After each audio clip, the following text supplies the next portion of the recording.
Majelis Hakim yang mulia, masih terkait dengan upaya konspirasi dan rekayasa untuk menyeret saya dalam kasus ini. Pada tanggal 24 Oktober 2022, saat saya dijemput oleh penyidik dari Polda Metro Jaya, dan dalam rangka pemindahan tempat penahanan, saya dibisikin oleh Wadires Narkoba Polda Metro Jaya, Bapak Doni Alexander sebagai berikut. Mohon maaf Jenderal, Jenderal seperti orang tua kami sendiri. Mohon maaf, kami hanya menjalankan perintah pimpinan. Sengaja kami sertakan pasal 55 Komandan untuk memperingan Jenderal. Itu yang dikatakan oleh Pak Doni Alexander. Kemudian setelah lokasi penahanan saya dipindah ke rumah tahanan Polda Metro Jaya, pada hari Jumat tanggal 4 November 2022, Direktur dan Wakil Direktur Res Narkoba Polda Metro Jaya, Pak Mukti Juarsa dan Pak Doni Alexander, menghampiri saya ke kamar sel saya dan mengatakan, mohon izin Jenderal, kami semua tidak percaya Jenderal melakukan ini. Tapi kami mohon maaf, kami hanya melaksanakan perintah pimpinan saja. Bahkan Pak Mukti Juarsa mengatakan, lillahi ta'ala, dia bersumpah kepada Tuhan bahwa ini adalah perintah pimpinan.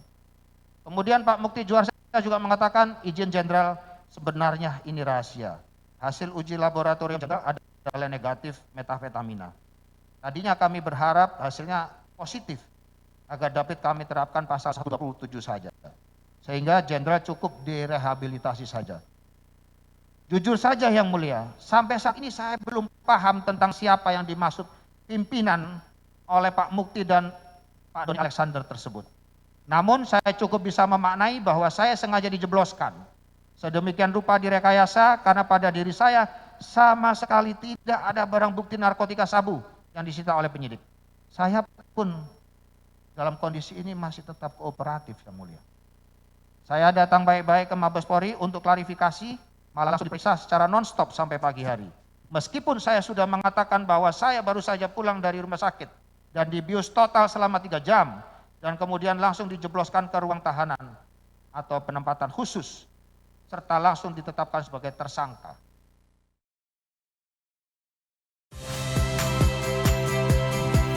Saya Cynthia Rompas.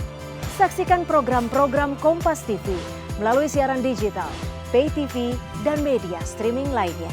Kompas TV, independen, terpercaya.